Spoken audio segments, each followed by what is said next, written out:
Social history. Karen was raised in New York City by Italian immigrant parents. She was the first of four children. Her family was deeply religious, and she was raised to be a devout Roman Catholic. She attended parochial schools from the first grade through high school and was a reasonably good student. Her memories of the strict practices of the church and school authorities were vivid. The formal rituals of the church played an important role in her life, as they did for the other members of her family. Beginning at an early age, Karen was taught that she had to observe many specific guidelines that governed social behavior within the church: not eating meat on Fridays, going to confession regularly, and so forth. She was told that her strict adherence to these norms would ensure the safety of her immortal soul, and conversely, that transgressions would be severely punished. The depth of her belief and the severity of its consequences can be seen in the following story, which Karen recalled during an early session. When she was 8 years old, Karen and her classmates at school were to receive the First Communion in the church. This is a particularly important and solemn occasion for the Roman Catholics that signifies the child's advancement to adult status in the church community. Before the child is allowed to partake in communion, however, a complete confession must be made of all prior sins. Karen was told that she was to confess all her sins, regardless of their severity or the time of their occurrence, to her priest, who would prescribe an appropriate penance. She remembered her parents' and teachers' warnings that if she failed to mention any of her sins, her soul would be banished to hell for eternity.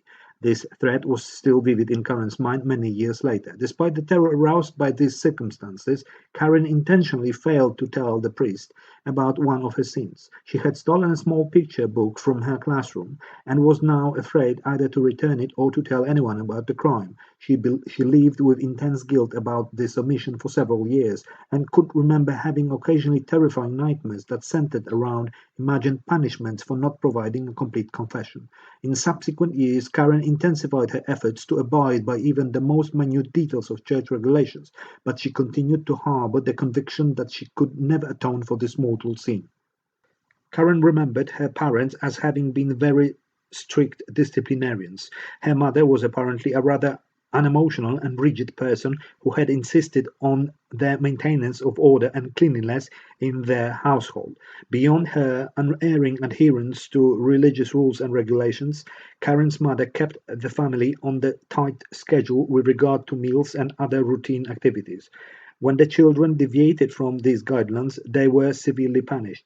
Karen's most positive recollections of interaction with her mother centered around their mutual participation in prescribed church functions. She did not remember her parents ever demonstrating affection for each other in front of their children.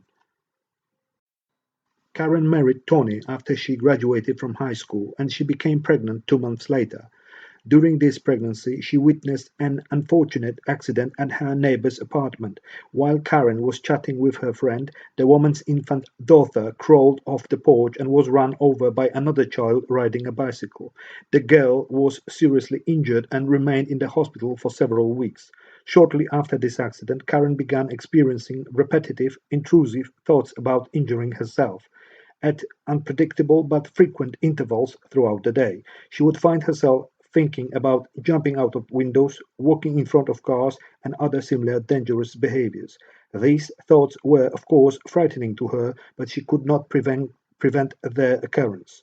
When one of the thoughts did come into her mind, she attempted to get rid of it by quickly repeating a short prayer that she had learned as a child and then asking God for forgiveness for having entertained such a sinful impulse.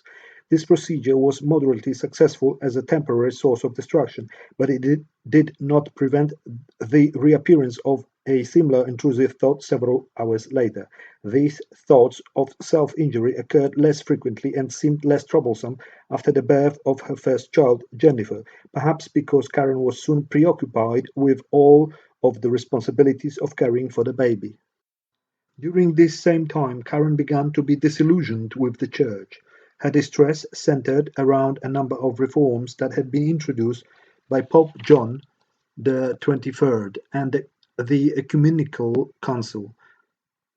The Mass, for example, was no longer said in Latin, and non clerical persons were allowed to administer various rites of the Church. Similarly, church members were no longer admonished to give up meat on Fridays, and other rituals were modified or completely eliminated. Most people found these changes refreshing, but Karen was horrified. The church's rituals had come to play a central role in her life. In de-emphasizing the importance of traditional rituals, the church was depriving Karen of her principal means of controlling her own destiny. She was extremely uncomfortable with these new practices and eventually stopped going to church altogether. When Jennifer was 9 months old, Karen once again became pregnant. She and Tony decided to move to the suburbs, where they would be able to afford a house with a yard in which the children could play.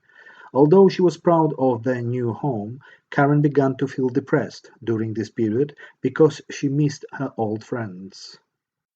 Karen's situation showed little change throughout the next few years. By the time she was 25 years old, she had 4 children. She found this responsibility overwhelming and was generally unhappy most of the time. Her relationship with Tony had essentially reached a stalemate. They were not satisfied with their marriage, but they agreed to stay together for the children. Although they did not fight with each other openly, a sense of covert tension and estrangement pervaded their relationship. Tony refused to participate in what he considered to be unnecessarily rigid and complicated household regulations, particularly those dealing with the children's behavior. Karen had established very specific guidelines for meals, bedtime, and so on, but found that she was unable to enforce these rules by herself. She remained distant from Tony and resisted most of his attempts to display physical affection. Thus, overall, Karen was chronically unhappy and generally dissatisfied with her life, but she nevertheless clung to her miserable surroundings and established patterns of behavior out of fear that any change would be for the worse. This unhappy yet tolerable equilibrium was disturbed by Tony's deteriorating health. One day, while he was working at the store, he experienced sudden chest pains and numbness in his extremities. Recognizing these symptoms as serious in nature, he had had high blood pressure for years and was therefore well informed in this regard. Tony asked a friend to drive him to the hospital. His experience was diagnosed as a mild heart attack.